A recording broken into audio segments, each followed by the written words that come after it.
برادران اسلام، السلام علیکم ورحمۃ اللہ وبرکاتہ۔ الحمد للہ الذی ابدع الافلاک والارضین والصلاة والسلام علی من کان نبیا وآدم بین الماء والطین وعلی آلہ واصحابہ اجمعین، اما بعد فاعوذ باللہ من الشیطان الرجیم، بسم اللہ الرحمن الرحیم۔ وعلم آدم الأسماء كلها ثم عرضهم على الملائكة فقال أنبئوني بأسماء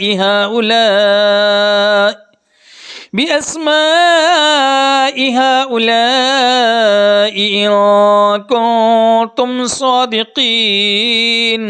صدق الله العظيم وصدق رسوله النبي الأمين الكريم، ونحن على ذلك لمن الشاهدين والشاكرين والحمد لله رب العالمين۔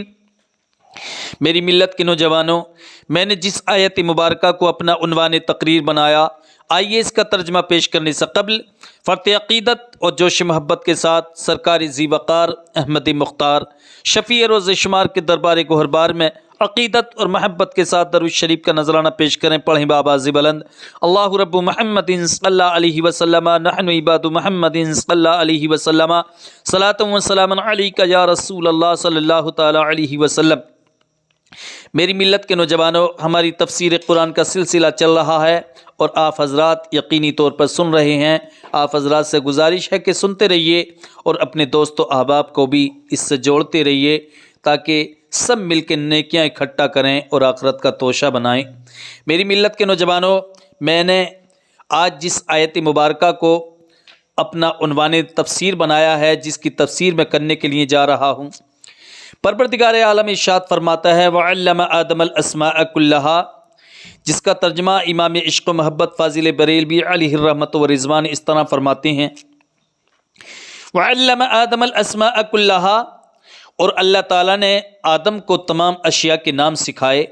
ثُمَّ عَرَضَهُمْ عَلَى الْمَلَائِكَةِ، پھر سب اشیاء کو ملائکہ پر پیش کر کے فَقَالَ أَنبِئُونِي بِأَسْمَاءِ هَؤُلَاءِ، یعنی تمام اشیاء کو ملائکہ پر پیش کر کے فرمایا تم سچے ہو تو ان کے نام تو بتاؤ، ان کنتم صادقین، اگر تم سچے ہو تو ان کے نام تو بتاؤ۔ میری ملت کے نوجوانوں، یہ اس آیت مقدسہ کا ترجمہ ہے۔ اب اس کی لفظی تشریح اور اس کی تفسیر سننے کے لیے تیار ہو جائیے۔ وَعَلَّمَ آدَمَ الْأَسْمَاءَ كُلَّهَا، واو کے معنی اور علم یعلم تعلیم، یہ باب تفعیل سے آیا ہے جس کے معنی ہے سکھانا، علم دینا، تعلیم دینا۔ اور آدم الاسماء، آدم یا تو ادومتن سے بنا ہے جس کے معنی ہے گندمی رنگ کا ہونا، چونکہ حضرت آدم علیہ السلام کا پیارا رنگ شریف گندمی تھا۔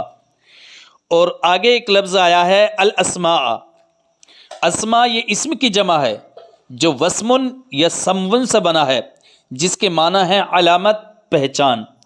اور کلہا سب کے معنی میں یعنی تمام اشیاء، تمام چیزوں کے۔ ثم عرضهم علی الملائکہ، ثم کے معنی پھر، اور عرض یرید عرضن کے معنی آتے ہیں، اس کے لغوی معنی پیش کرنا، اور دوسرے معنی آتے ہیں ظاہر کرنا، اور تیسرے معنی آتے ہیں پھیلانا، اور چوتھے معنی آتے ہیں درخواست کرنا۔ ہم ضمیر انہی اسما کی طرف لوٹ رہی ہے، یعنی وہ تمام چیزیں، ان تمام چیزوں کے نام پیش کیے پروردگار عالم نے، کن پر؟ علی الملائکہ، فرشتوں پر۔ علی کے معنی پر، الملائکہ کی تفسیر گزر چکی ہے۔ الملائکہ یہ جمع ہے ملکن کی، اور ملکن کے معنی آتے ہیں فرشتے کے۔ فقال انبئونی باسماء هؤلاء، آیت مقدسہ کے اس حصے کی لفظی تشریح یہ ہے، فا کے معنی تو، اور قالا، یہ قالا یقیل قولا سے آیا ہے سچ، جس کے معنی ہے کہنا اور بولنا۔ انبئونی، انباء کے معنی آتے ہیں بیان کرنے کے، اور نی مجھ کو، باسماء ہؤلاء بے حرف جار ہے جس کے معنی کئی آتے ہیں، سے کے بھی اور پر کے بھی اور میں کے بھی۔ اسما یہ اسم کی جمع ہے جو جس کے معنی یہاں پر مراد لیے گئے ہیں ناموں کے. ہاؤلائی یہ جمع کی ضمیر ہے جو نزدیک کے لیے آتی ہے اشارے کے لیے، اس میں اشارہ. ان کنتم صادقین، ان مانے اگر، کنتم مانے اگر تم ہو، صادقین یہ صدقہ یصدقو صدقن سے آیا ہے جس کے معنی ہے سچ بولنا، سچ کہنا. اور صادقین یہ جمع کا صیغہ ہے اس میں فاعل کا جس کا واحد ہے صادق. تو رب فرماتا ہے وَعَلَّمَ آدَمَ الْأَسْمَاءَ كُلَّهَا، اور پروردگار عالم نے حضرت آدم علیہ السلام کو تمام چیزوں کے نام سکھا دیے. ہر چیز کے روایت میں آتا ہے کہ حضرت آدم علیہ السلام کو پروردگار عالم نے 60 لاکھ زبانوں کا علم دیا تھا. کتنی زبانوں کا؟ 60 لاکھ زبانوں کا علم دیا تھا حضرت آدم علیہ السلام کو. اور جب حضرت آدم علیہ السلام کو ہر چیز کا علم دے دیا، تمام چیزوں کے نام بتا دیے، ہر چیز کی حقیقت بتا دی، ہر چیز کو بنانے کا میتھڈ اور مینر طریقہ بتا دیا، پھر ان تمام چیزوں کو پروردگار عالم نے ثم عرضهم علی الملائکہ، پھر ان تمام چیزوں کو ملائکہ پر پیش کیا. اور ملائکہ پر پیش کرنے کے بعد یہ ملائکہ پر کیوں پیش کیا تھا یہ بتا دوں میں. پچھلی آیت مقدسہ کے اندر میں نے یہ بتایا تھا کہ پروردگار عالم نے فرشتوں سے ایک مشورہ لیا تھا. مشورہ کیا تھا کہ اے فرشتوں، میں زمین پر اپنا ایک نائب بنانے والا ہوں. تو فرشتوں نے اعتراض کیا تھا کہ اے پروردگارا، تو زمین پر ایسے کو اپنا نائب بنائے گا، تو زمین پر ایسے کو اپنا نائب بنائے گا جو زمین پر پہنچنے کے بعد فساد برپا کرے گا اور خون ریزیاں کرے گا. اور رہی تیری عبادت کی بات، تو ہم تیری عبادت کرتے ہیں، ہم تیری تسبیح و تحلیل کرتے ہیں، تیری تقدیس بیان کرتے ہیں، تیری پاکی بولتے ہیں، تیری پاکی بیان کرتے ہیں. تو یہ فرشتوں نے اعتراض کیا اور اپنی عبادت کا اظہار کیا. تو پروردگار عالم نے سب سے پہلے حضرت آدم علیہ السلام کو تمام چیزوں کے نام سکھائے. اس آیت مقدسہ کے اندر اسی اعتراض کا جواب دیا جا رہا ہے جو فرشتوں نے اعتراض کیا تھا. رب نے فرمایا تھا انی اعلم ما لا تعلمون، اے فرشتوں میں تم سے مشورہ لے رہا تھا. ڈیسیژن تمہارا کام نہیں، فیصلہ دینا تمہارا کام نہیں، فیصلہ لینا میرا کام ہے. صرف میں تم سے مشورہ لے رہا تھا. تم نے مشورہ یہ دیا کہ زمین پہ اپنا تو ایسے کو نائب بنانا چاہتا ہے جو زمین پہ فساد برپا کرے گا، خون ریزیاں کرے گا، قتل و غارت گری کرے گا. اور ہم تیری تسبیح و تحلیل کے لیے کافی ہیں، ہم تیری عبادت کے لیے کافی ہیں، تیری تسبیح بیان کرتے ہیں، تیری پاکی بولتے ہیں. تو پروردگار عالم نے فرمایا انی اعلم ما لا تعلمون، بے شک میں وہ جانتا ہوں جو تم نہیں جانتے.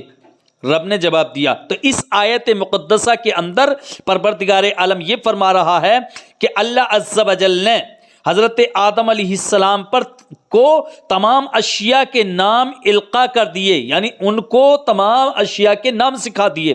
اور سکھانے کے بعد ثم عرضهم علی الملائکہ، پھر انہی اشیاء کو، انہی چیزوں کو ملائکہ پر پیش کیا.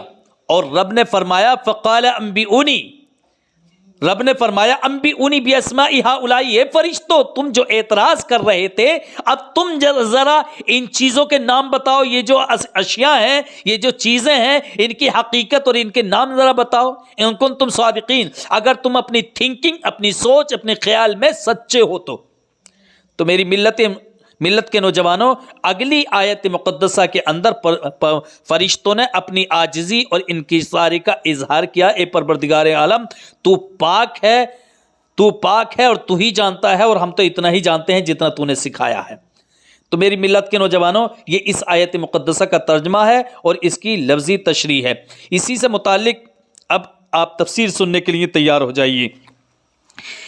تفسیر روح البیان میں اس جگہ فرمایا گیا کہ آدم علیہ السلام کو 7 لاکھ زبانوں کا علم تھا. پروردگار عالم نے وعلم آدم الاسماء کلھا، تمام اشیاء کے نام سکھا دیے. تو حضرت آدم علیہ السلام کو 7 لاکھ زبانوں کا علم تھا اور 1000 پیشوں میں خوب ماہر تھے. پیشوں میں مطلب یعنی 1000 کاموں میں اتنے بڑے ماہر تھے، اس میں حاذق تھے، مہارت تھی حضرت آدم علیہ السلام کو 1000 کاموں میں۔ اللہ اکبر، یہ اللہ کی عطا ہے، اللہ جس کو چاہے جو چاہے جب چاہے جتنا چاہے اتنا عطا فرمائے۔ مگر آپ نے کھیتی باڑی کا کام کیا۔ حضرت آدم علیہ السلام کون سا کام کرتے تھے؟ کھیتی باڑی کا کام کرتے تھے۔ آدم علیہ السلام کا پیشہ کھیتی باڑی تھا، اور حضرت نوح علیہ السلام کا نجاری یعنی لکڑی بنانا یعنی بڑھئی پنے کا پیشہ تھا، کام تھا حضرت نوح علیہ السلام کا۔ اور حضرت ادریس علیہ السلام کا درزی یعنی کپڑے سیتے تھے حضرت ادریس علیہ السلام، جو اس وقت آسمانوں کی بلندیوں پر اٹھا لیے گئے ہیں۔ اور حضرت صالح علیہ السلام کا کام کیا تھا؟ تجارت کا کام تھا۔ اور حضرت داؤد علیہ السلام کا کام کیا تھا؟ زرع سازی کا، یعنی زرع بناتے تھے، یعنی پروردگار عالم نے ان کو یہ معجزہ عطا کیا تھا حضرت داؤد علیہ السلام کو کہ ان کے ہاتھ میں لوہا پہنچنے کے بعد موم ہو جاتا تھا، اب اس لوہے کی جو شکل وہ بنانا چاہتے تھے وہ بن جاتا تھا۔ اللہ نے یہ معجزہ ان کو عطا کیا تھا۔ تو حضرت داؤد علیہ السلام زرع بنایا کرتے تھے، یعنی لوہار کا کام کیا کرتے تھے۔ اور حضرت سلیمان علیہ السلام کا کام کیا تھا جو اللہ نے معجزہ عطا فرمایا تھا؟ زنبیل سازی کا تھا۔ اور موسیٰ علیہ السلام اور حضرت شعیب علیہ السلام اور ہمارے پیارے آقا حضرت محمد مصطفیٰ صلی اللہ علیہ وسلم کا مقدس اور مبارک پیشہ کیا تھا؟ بکری چرانے کا تھا۔ سبحان اللہ۔ تو میری ملت کے نوجوانوں، جب حضرت آدم علیہ السلام پیدا ہوئے اور فرشتوں نے ان کے چھینک آنے پر الحمدللہ کہنے اور فرشتوں کو السلام علیکم کہنے سے ہی معلوم کر لیا تھا کہ یہ ہونہار ہستی ہے۔ فرشتوں نے معلوم کر لیا تھا جب اللہ عز و جل نے حکم فرمایا کہ اے آدم اب تم جاؤ ان فرشتوں کی طرف اور ان کو سلام کرنا، اور سلام کرنے کے ساتھ ساتھ میں سننا یہ اس کا جواب کیا دیتے ہیں۔ تو حضرت آدم علیہ السلام گئے اور کہا السلام علیکم، ادھر سے جواب ملا فرشتوں کی جانب سے وعلیکم السلام ورحمۃ اللہ۔ تو اللہ نے فرمایا اے آدم تمہارے لیے اور تمہاری امت کے لیے یہ اصول بن گیا، اب تم پہلے جو سلام کرے گا وہ کہے گا السلام علیکم، اور جواب اس کا یہ دیا جائے گا وعلیکم السلام ورحمۃ اللہ۔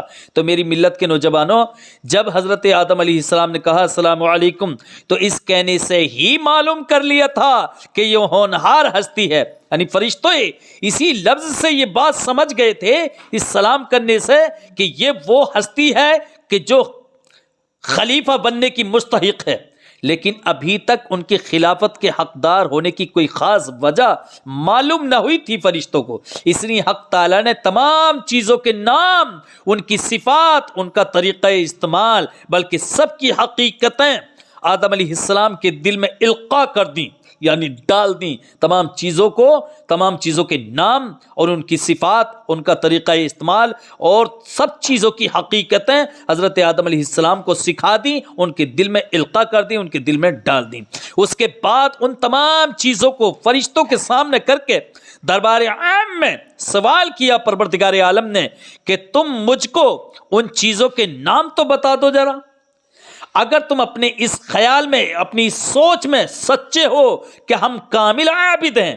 فرشتوں کی سوچ، فرشتوں کی تھنکنگ یہ تھی کہ مولا ہم تو اتنی عبادت کرتے ہیں، اتنی عبادت کرتے ہیں، تیری تسبیح و تحلیل میں لگے رہتے ہیں، اس کے علاوہ ہم کچھ نہیں کرتے۔ تو اللہ نے فرمایا حضرت آدم علیہ السلام کو تمام چیزوں کے نام سکھا کے اور پھر ان تمام چیزوں کو فرشتوں کے اوپر پیش کیا کہ ذرا ایک کام کرو، تم بھی ان کے نام تو بتاؤ مجھے ذرا، اگر تم اپنی سوچ میں سچے ہو کہ ہم کامل عابد ہیں، اور کامل عابد ہی خلافت کا مستحق ہے، وہی کام انجام دے سکتا ہے، پیش کرو۔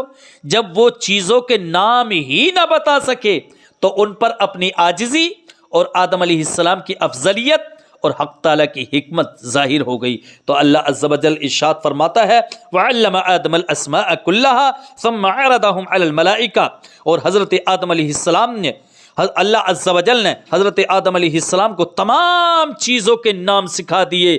ثُمَّ عَرَضَهُمْ عَلَى الْمَلَائِكَةِ، اور پھر ان تمام چیزوں کو ملائکہ پر پیش کیا، فرشتوں پر پیش کیا۔ فَقَالَ أَنبِئُونِي بِأَسْمَاءِ هَؤُلَاءِ، تو رب نے فرمایا انبئونی، مجھ کو بیان کرو فرشتوں، باسماء ہؤلاء، ان تمام چیزوں کے نام، ان کنتم صادقین، اگر تم اپنے خیال میں سچے ہو۔ تو میری ملت کے نوجوانوں، یہ اس آیت مقدسہ کا ترجمہ، اس کی لفظی تشریح اور اس کی تفسیر تھی۔ اللہ عز و جل کی بارگاہ میں دعا ہے پروردگارا ہماری اس تفسیر کو تو اپنی بارگاہ میں قبول و مقبول فرما۔